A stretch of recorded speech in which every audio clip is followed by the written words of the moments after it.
Hang on, you haven't sent me a link yet. Hello and welcome to Tales of the Uncharted Territories. Yes, hello, I'm Kaki. I'm Kay. And this is... Another reading of the fanfic stories. Exactly, and I have indeed not sent you a link yet because I have a present for you. I know, but then it wouldn't be a present, right? Oh, it's episode 3. I know. This is such an exciting thing. It's like I never know if there's like going to be another one or not, and it's just like I'm kind of surprised that they came out with yet. Okay, so just for everybody, I was just being handed episode 3 of the Farscape Magazine. That's right, because they issue magazines in episodes. Oh, I suppose so. I think they're issues, but issues. I kind of love episodes. I don't have issues. I have all subscription. Okay, please don't ever change. You're marvelous. So yes, we have the female of the species meets Farscape's cosmic girls. She's the one. Gigi Edley chats about Shana and Q and Hay. Zahn interrogated. Oh yeah. And Scream On, Tammy McIntosh interviewed. Hang on, this is issue 4. How do you mean? Oh, it says here number 4. Does it? That's what it says on the cover. Well, hang on. Hold on. Is there maybe a... I don't know. That may indeed be the case. It's still okay. Okay. I'm just just checking. Actually, you're making a good point. Yes. Oh, I do believe... maybe little old Kaki has made a little whoopsie. Okay. Because this one was sent to us by a listener called Matatron, who donated out of the goodness of their heart. Oh, that is so kind of them. Thank you so much. The magazines that we've been enjoying, except issue 3 was missing. And I do believe that another listener on Twitter got in touch with it and actually provided scans. And then do you know what happened? You forgot about that. How'd you guess? Okay, but I will definitely look into that, and one of these upcoming episodes will sort of make up for that little whoopsie. Oh, and there's like action figures on the background which you can pre-order. Yes. Okay, so you see... is mine, Captain Craze, where he's holding a pike and a chain or something, and... what's he holding? Tell me. I don't know. He's a pike in his one hand and a chain in the other or something. Oh, you're right. And there's Scorpius, Master of Evil, who is screwing a new cooling thing into his head. Oh, yeah. See, that's my favorite part of these sort of vintage magazines, the adverts. Yo. The adverts for things that seemed so exciting at the time and then turned out to not last very long and then become... I'm so not surprised, yeah. Pretty significant, like these sort of action figures are treasured. It's her, the Luxon's sister species. What's her name again? Yes, Natala, and she was the Scorvian in Back and Back to the Future. Yes. Lisa Henley, there's an interview with her. There's also like an interview with Virginia Hay about her departure, because this issue came out during the hiatus. Oh, look at that. It's like a gorgeous double spread of Zahn. In her... full regalia. In her proper vestments, yes. Which I really like. Because those are clothes that she put away for a while when she felt that she hadn't earned her place anymore. And there's I'm afraid we'd have to remove it because it looks like there's a Chiana poster on the back of that. Oh, that would be. You'd have to choose between Zahn and Chiana. That is just cruel. Like, how would you Yeah. This is what holograms were invented for, and also, I guess, suspending posters in the middle of a room. Is that something that teenagers do? Oh, if your room's big enough, maybe. Or maybe you can luxury, mate. Or maybe you can just put it up against the window so you can look at it, one of them from one side and the other one from the other side. Oh, that's nice. That seems like a much more convenient way to do so. So let me guess, we're going to be reading the story in this magazine. That is right. And I know absolutely nothing about it other than that it's written by Lily Tailor. And she was a story editor on much of Farscape, and I think she also wrote My Three Crichtons, and I had it noted. I think it's if you go to the index page, yes, it will mention what Lily Tailor has done. So there's fan fiction. Fiction, Farscape Tales, Double Trouble. More exclusive Fanscape fiction. This issue's story comes from a Farscape writer, Lily Tailor, writing of a Clockwork Nebari and Scratch and Sniff. That's what she's done. Yeah, I'm not going to read the little summary that's right after that. I'll just keep that as a surprise. Or shall I read it anyway? Yeah, go on. Okay, I'm curious. So, Scorpia sends Lieutenant Bracca to hunt down Crichton, but other entities are looking for the human as well. Oh, that sounds really exciting. The story's titled Double Trouble. And it features Chiana and what looks like Braca behind her. It's not the most. It takes place during the middle segment of Farscape Season 3. Okay, so it's safe for us. And yes, we've just gone past that, I suppose. Unlike a little while ago when one of our beloved listeners sent in a story where I had to pull the air horn, which we will get to. Soon. Yeah, I was going to say we'll get to that next, Tales of the Uncharted Territory, but it sounds like because of my whoopsie, we've got a magazine to catch up on. We'll see how that goes. Oh, I'm sure it'll be fine. Okay, we'll do our usual thing where we alternate paragraphs? Yes, let's do that. All right. Shall I start then? I think you better had, because the photos that are taken of the thing are upside down. So let me see if my phone tolerates this. Yeah, we're good. All right.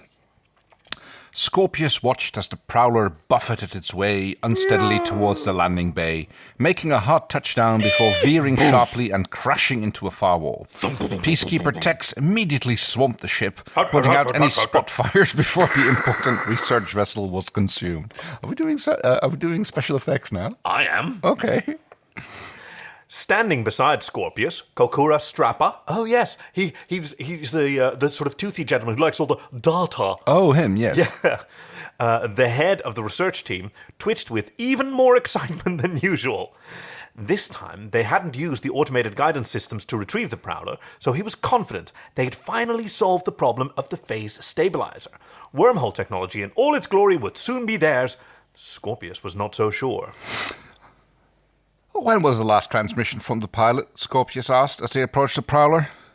Wait, that accent was all over. I was trying to do Manchester, but that went. I love it. That went all over the place. just go all over the map, babe. Just over an hour ago, not long after, he entered the wormhole, actually, but that's to be expected, I'm sure. In fact, I know we've solved the problem of the phase stabilizer, Strappa twittered, unable to control his excitement. Then why don't we just let the pilot give us confirmation of your success? Retorted Scorpius. Okay, can I give you some Scorpius tips? Yeah? Sharp inhale of breath at the start. Oh, okay. So, then everything falls into place. That makes sense, yes. Yes, of course. Strappa nodded to the two techs to release the hatch. The hiss of the decompression... So it's just me. Yeah, there we go. Of the decompression indicated the seal was broken, causing the techs to grimace as they waited for the sea of gelatinous flesh and bone to ooze from the cockpit as it had done in all previous test flights. When the expected flood didn't come, the techs breathed a sigh of relief before completely removing the canopy. Only what they found was far worse than before. Not only did the pilot now look like a hideous, surrealist nightmare with a body entirely rearranged so that he no longer resembled anything close to a Sebastian, he was still very much alive. There are two wolves in you. Sorry about the transporter accent. Alone in his chamber, Scorpius mulled over his predicament. He knew that unless the research started to show more substantial results, the narrow-minded High Command wouldn't allow him the time and resources to perfect wormhole technology. He also knew they were a long way off from a successful flight. Sir, I'm going to give Braca a list because okay. David Franklin doesn't have a particularly recognizable accent. Sir, Lieutenant Braca's voice interrupted his thoughts. Scorpius disliked the insipid lieutenant and his puritanical peacekeeper beliefs, but knew the value of a good second, and therefore did his best to disguise his true feelings. Ooh. Yes, Lieutenant. Oh, see, it sends shivers up my spine. A long-range reconnaissance pilot has located Crichton on the planet Martaine, Braca answered. And? Scorpius prompted. A second recon officer also confirmed Crichton's presence on the planet Zidamine. Their sightings were made within an hour of each other. Scorpius' eyes went wide as he realized the implications of what Braca was saying. The lieutenant continued. Those planets are millions of meters apart, sir. Even with the Leviathan starburst capabilities, it would be... impossible for Crichton to be in both places at once, said Scorpius, finishing the thought. Lieutenant, I know you understand the importance of this project and what it means to all Sebastians. Hang on, my phone's upside down, so scrolling is not in the same direction. I do, sir, interrupted Braca. Oh, yeah. Good. Oh, well, you could take it now. Good, because I'm making you personally responsible. Bring me John Crichton. Bracken exited with a smile of satisfaction on his face. Scorpius also allowed himself a moment of excitement. Had John Crichton finally managed to unlock the secret to wormhole travel? Oh, that's brilliant. That's brilliant because there's two Johns. Oh, yes, of At course. this point, yes. in the middle of season 3 still, yeah. Yes. And Like, how's this possible? He must have perfected wormhole travel. Oh, Lily Tailor, I'm so glad that she's writing, call it fanfic, licensed Farscape fiction. Ooh, yes, I suppose. Okay, now plug your ears. Yeehaw! Crichton yelped as he pulled his module out of a barrel roll. He'd found some small solar flare activity off the far moon of the planet Zidamine, the perfect environment for his wormhole research. He positioned himself for another attempt at the slingshot maneuver. "This one's for you, Aaron," he said to himself, still angry that the other Crichton was on Talon with Aaron, and he was stuck on Moya with only Darko, Chiana, Jewel, and Pilot for company. But he has Pilot. I know! Who doesn't get out much, No. so he reads. Yeah. He pushed the throttle fully forward and raced toward the moon's surface. The sky around him started to streak white as... Commander! Commander! Pilot interrupted on the comms. There you go. Causing Crichton to momentarily lose concentration. With the trajectory altered, the white streaking outside the module ceased as space returned to normal. What is it, Pilot? Answered Crichton. Sorry, you go. I'm looking for the mute button and my phone's upside down. Sorry to interrupt you, Research Commander, Pilot said with an irritated tone. Crichton's incessant search for wormhole technology had got them all into trouble too many times before for Pilot not to be expecting the worst now. Moya has detected the Peacekeeper marauders headed towards Zidamine, he continued. Do they know we're here? Crichton inquired. No. Moya is sufficiently shielded by the planet's moons to have avoided their long-range scans, but any transmission to the others will indicate our location. It might be nothing, Pilot, but tell Moya to be ready to starburst. I'll head down to planet and tell the others it's time to vamoose out of here. As Crichton banked towards the planet, he sighed as yet another lost opportunity to collect his valuable data. Oh, I wonder if there's sort of timing symmetry here. If he's doing this while the other Crichton is, in the module taking care of the situation with, yes, the wormhole weapon, basically. Yeah, exactly. Because, I forget what their username was, but one of our beloved listeners on Twitter said that they had the pet theory that, do you know how in, Revenging Angel, I don't know why I keep forgetting the title of that. Yeah. John gets bonked on the noggin and is nearly dead, right? Yeah. And their hypothesis is that both Johns died at the same time. Okay. Except one of them came out of it, because it was just bonked on the noggin, it was a coma, and it's Okay, television. that makes sense, yeah. But I kind of love this idea because they're one episode apart from each other. We have no idea of the relative timelines. But it's plausible, yeah. Maybe there is a lot of that sort of parallelism, and this wormhole experimentation is happening for Moya John while Talon John is Doing off on Dambada. Yes. Whew. The commerce planet Zidamine was frequented by only the lowest scum of the uncharted territories. Well, perfect. Which made it, Chiana thought, a totally appropriate place for them to be. Yeah, you're in one mind with her.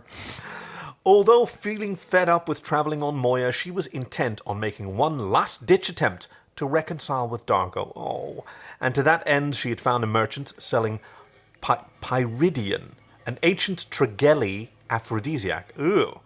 The merchant, Kritz, was a pint-sized, fur-covered cretin of a creature with beady eyes and a rancorous nature. You see that, Luxon? China pointed over to Dargo standing at the bar. Ooh, I get to make him an accent. What of him? You think telling me what you're going to do with the Prydian will reduce the price? I can get my own thrills.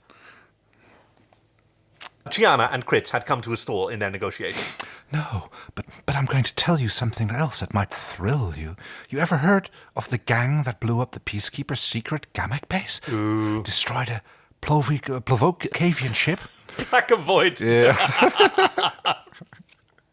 Sorry. Robbed a shadow depository? Kritz's pointy little ears suddenly pricked up. He sounds cute, this Kritz. He does. Natira's shadow depository, he cautiously inquired. Natira? Haughty blue bitch? Kritz nodded confirmation. That was the Natira she was referring to. Gianna liked the impact her bragging was having on the pathetic little creep. She continued, Frel, did he think she was something special? Turned out to be not much at all in the end, and she was begging for mercy. Oh. So the Luxan is one of the gang? Kritz inquired, with possibly a little too much interest reflected in his voice. I think he's also like stroking his beard or his ears or whatever. As am I. So if you don't get me what I want for the price I want, I might have to tell the gang together to work you over. Gianna said back, nonchalantly taking a swig of her Razlak, wanting to give her threat its full impact. Kritz contemplated the runaway. He definitely recalled a Luxon and a Nebari being part of the gang that pulled off the heist on Natira's Shadows Repository. I'll get you what you want. You stay here, okay? Don't leave till I come back. As Kritz scurried off, Dargo took his place in the booth. What are you up to, Gianna? He asked suspiciously. Just having a bit of fun. No point having all this currency if you aren't going to do anything with it. She mock-coyly replied, oh, very good. Tell me what you're up to, he demanded gruffly, grabbing her by the scruff of the neck. I thought you would have worked out by now that what I'm up to is none of your felling business, she spat out through gritted teeth. Suddenly embarrassed at his outburst of emotion, Dargo released his grip. Perhaps he wasn't over her yet. Just make sure you stay out of trouble. Oh, Dargo. Scorpius watched as the Prowler buffeted Sorry, you missed the line there. Frel you! Gianna yelled after him as she left the bar. Feeling suddenly very sorry for herself, she drained the last of the Razlak. I am scrolling in the wrong direction. Oh. Yes, that's right. I was going back. I'm sorry. Yes.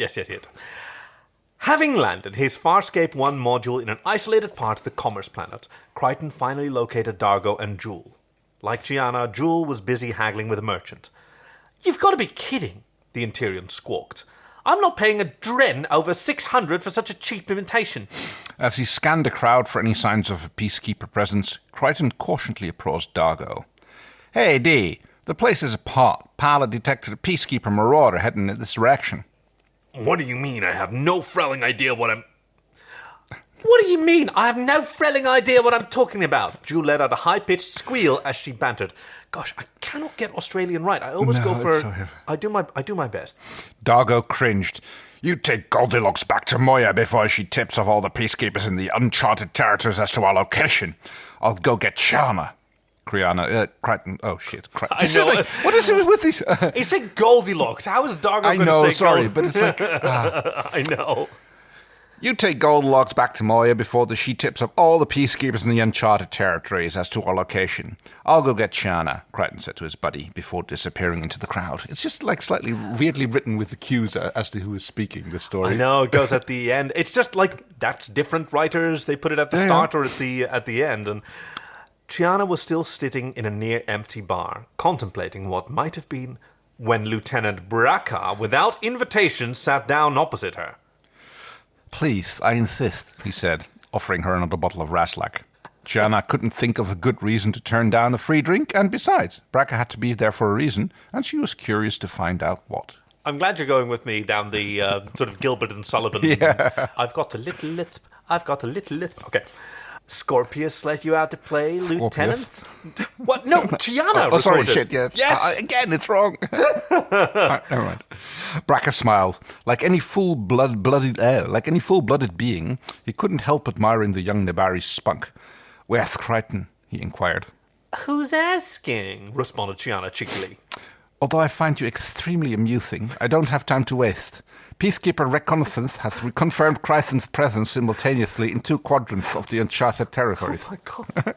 Therefore, we can only assume that Crichton has mastered wormhole technology, which makes him, once again, of great interest to Scorpius. Oh God.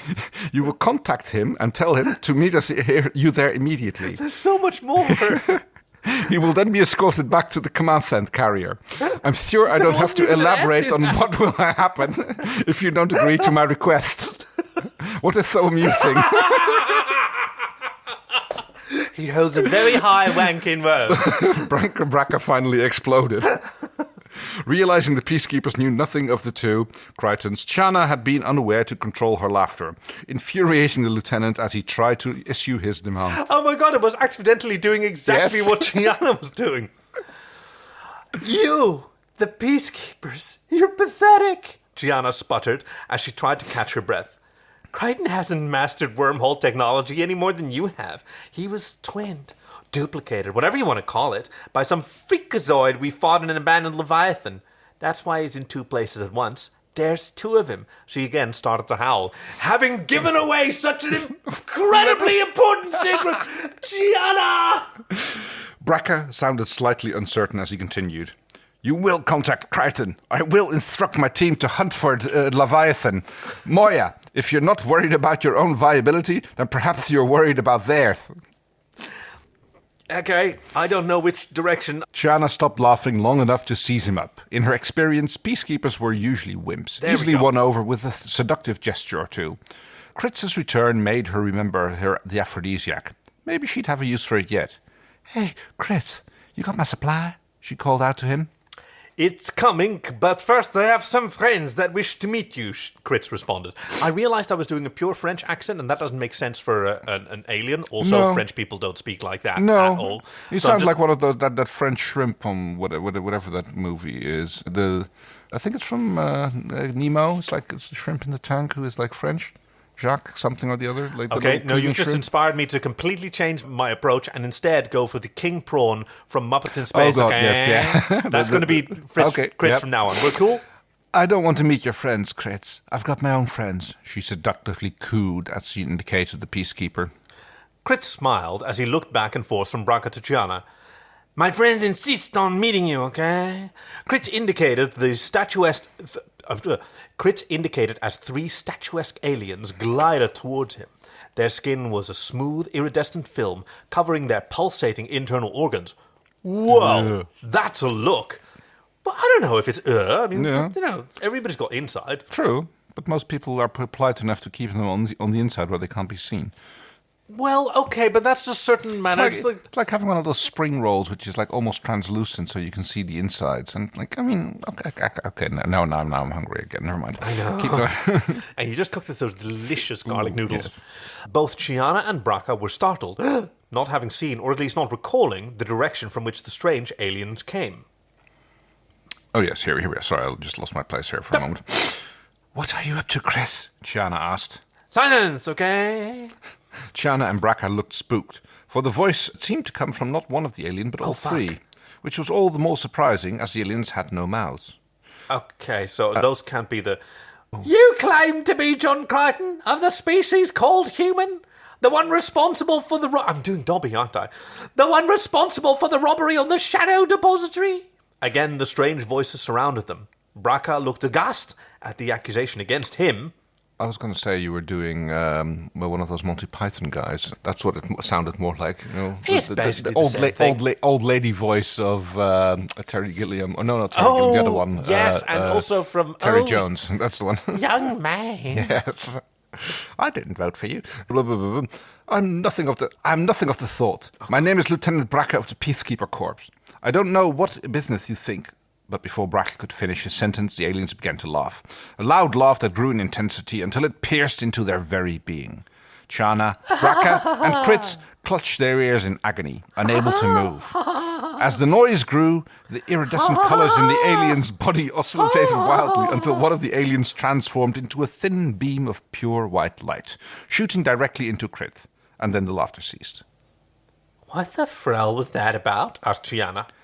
Please, no, Kritz, Okay. fully aware of the fate that awaited him, started to beg.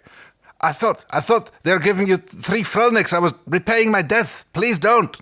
A loud guttural scream escaped his lips as his face contorted with pain. His body began to jut and contort as if poked and prodded from within before exploding into a million pieces. The bizarre alien had recorporized in the very space previously occupied by Kritz. Oh, yikes. Ugh. Frag kill. No. Spawn kill. Spawn kill, that's the word, yeah. We are aware, John Crichton, of all your previous attempts to masquerade as a peacekeeper. Oh, yeah, boy who cried wolf. This time it will not help you. You are guilty of a crime, and like this traitor, you will be punished, the alien said, as a way of explanation for the horrific event that had just occurred. Oh, great, thought John Crichton, who had entered earlier and was watching from the shadows. Who have we There's a pissed paragraph off break now? for, by the way, yeah. Oh, sorry. Yeah, yes. like we sort of imply the paragraph break, yes. What? Oh, yes, Yes, he's watching this. he is watching here. Yeah, There was a no, paragraph break, yeah. but he's actually just walked into the Right, room. yes. And On watching what's going on, yes. he given is. up the element of surprise entirely. No, okay. he's yeah. think. Oh, no, he did say what have we. No, I think he was like he's all thinking thought? this. Crichton. Yes, thought. Okay, so he's watching. Yes. Right, like a creeper. Yeah. Okay, but Chiana's still there. What crime do you think we've committed? Chiana asked, as if she'd read Crichton's mind. The aliens responded, "When you stole from the Shadow Depository, you stole from the Sea Guy. This is a crime punishable by death." I don't know what Crit's told you, but there's no way this Dren is John Crichton, Chiana said, as she indicated Braca. Again, the loud, piercing laughter emanated from the Xygal, this time seemingly directed at Chiana. She screamed out in pain as Braca looked on, unable or uninclined to intervene. Oh, I like that sentence. Crichton also clutched his ears as the piercing noise reverberated through the bar. "Tell them the truth, John," Chiana managed to say in desperate plea to Braca. Tell them we're not the only ones who should be punished. The Hynerian, the Luxon, the Bannock, they're all guilty as well." The Xygal's laughter instantaneously ceased, as Chiana crumpled to the floor, thank God. "If you deliver all the guilty parties, then we will make all of your executions swift." The aliens' voices echoed around them. Chiana pulled himself up to confront the Xygal. "They'll be here soon, but you'll never get anywhere near them. If they think we're already dead..." The Xygal silently communicated to each other before responding, "You have one on. If the other guilty ones do not present themselves, then yours will be a long and painful execution." Crichton quietly slipped out of the bar, and I would just like everybody to know that the next page was upside down, and I still managed to flawlessly segue in. Fantastic. Until this minor interruption, just to take credit. So Crichton quietly slipped out of the bar, and when assured he would not be detected, calmed Dargo. The Luxon had managed to drag a still screeching Jewel back to Moya, and was contemplating the ramifications of expelling her out of an airlock when he received the call. Crichton had a plan. Ooh, we know how those go. And he needed Dargo and the ship, and his ship, to make it work. Oh, he needs the Growler. Yes. Having successfully postponed their imminent demise, Chiana was not about to wait around until Chiana was not about to wait around on the possibility that the rescue party was on its way. Or at least she would have done something had the Xygal not foreseen this possibility and securely tied Chiana and Braca to a bench. "How long until they arrive?" Braca whispered. "Who?" responded Chiana. "Crichton, Dargo, your rescue party." "I don't know. Maybe never. What about your soldiers?" Braca hesitated. "I was on a stealth mission. Not even High Command knew of my assignment." "We're so dead," Chiana grumbled. "So Scorpius must really be desperate for wormhole technology if he's bothering to chase after Crichton." You don't really expect me to believe your story about two Crichtons?" Braca asked incredulously. "No, I expected you to not believe it. That's why I didn't bother to lie," Chiana replied. Oh, wow! Braca contemplated the young Nebari. Could she be telling the truth? Suddenly, the sound of John Crichton's voice boomed out over Chiana's comms device. "Hey, Tralk! Rigel here!" No, wait. "Hey, Tralk! Rigel here!" Chiana looked slightly confused. "Rigel, good to hear your voice." "Is that lug-head buffoon Crichton with you?" Crichton asked. Yeah, he's all tied up at the moment, though. Chiana smiled with the realization that Crichton was totally aware of their predicament. Wow, this is one of those sort of identity farces. Yes, it's like a door comedy. "Well, get your asses out of that bar and back on the transport, and don't start with 'come and have some fun, Rigel, because there's no way I'm leaving this transport unattended," Crichton bellowed. Don't know that'll be possible, Rige, Chiana replied. "No arguments, Chiana. Get out here now, or I'm leaving without you." Crichton immediately calmed off. Unable to gauge the Xygal's reaction, Chiana continued to play the card. "You heard the slug. Only way you're going to execute us all is by getting us to that transport pod. Oh, a plan is forming. Yes. A plan is forming. I'm also Play just along, realizing, Shanna. hey, it's probably actually quite mean to play a lisp for comedy. Fair point. Yeah, we can do better than that. All right, yes, good point. Still bound together, Chiana and Braca stumbled out of the bar, followed closely by the floating Zygal, whereupon an armed and extremely pissed off Crichton confronted them. Who are you? The Zygal's voices echoed round Crichton. You boys have a really funny way of talking. My name is Lieutenant Braca, and I'm here to take this pathetic specimen known as John Crichton back to Scorpius. You boys ever heard of Scorpius? Crichton smirked in his best southern drawl. Wow. Again, the Zygal silently communicated before launching into the loudest piercing laughter Crichton, Chiana, and Braca had ever heard. Son of a... Crichton mumbled as he struggled for his comms. Now, Dargo, now!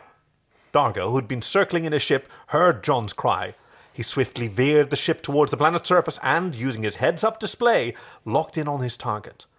As all three of the Zygal's bodies began to oscillate wildly in preparation to destroy Crichton, Dargo's ship came swooping in. At the moment of the Zygal's transformation, Dargo released the ship's sonic weapon, causing all three Zygals to implode. The other one. Frel, was all Chiana managed to moan as she recovered from this sickening sound. Crichton quickly moved to release her before turning attention to Braca. No hard feelings, said Crichton as he retied Braca's restraints. Actually, let me try this. Oh. If you have developed wormhole technology, Scorpius would be prepared to pay whatever you demand for it, Braca implored. I'm doing a really bad Dutch accent. Oh, I would have gone Afrikaans, but yeah, close enough. No, Afrikaans isn't bad. It's a normal accent for people. Okay. But it's bad Dutch. Anyway. It's not. It's its own language. I know. Gosh. Would you say... Even if I had it, Skeleton Face would be the last person I'd ever hand it over to, Crichton responded before pulling the last notch extra tight around Braca's wrists. I actually kind of like your approach of going Afrikaans. That's a great accent to do. So the Nebari was telling the truth? There really are two of you? Braca questioned. Crichton looked at Chiana, wondering just what else she told him in their short period of captivity together. Tell Scorpius he better not come after me again, or I'll unleash a campaign against him that'll make him long for the Scarrans to put him out of his misery. Yikes. Crichton threatened before he and Chiana disappeared. As he struggled against the restraints, Braca contemplated what Scorpius' reaction would be when he discovered he was still as far away from wormhole technology as ever. Fearing the worst, he eased his struggle, deciding that delaying his freedom was a preferable option from confronting Scorpius's wrath.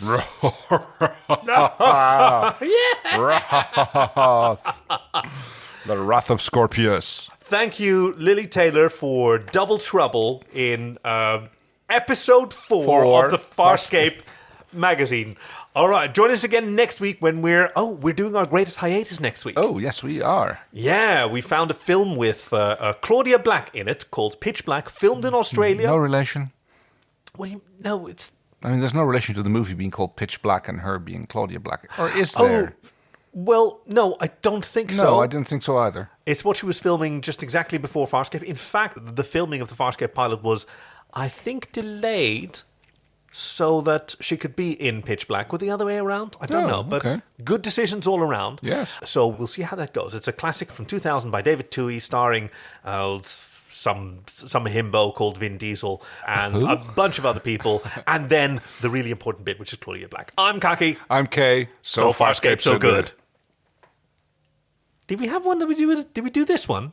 No, we didn't. I think we did. Did we? Sounds right to me. Better do it again just to make sure. Okay, see you next time.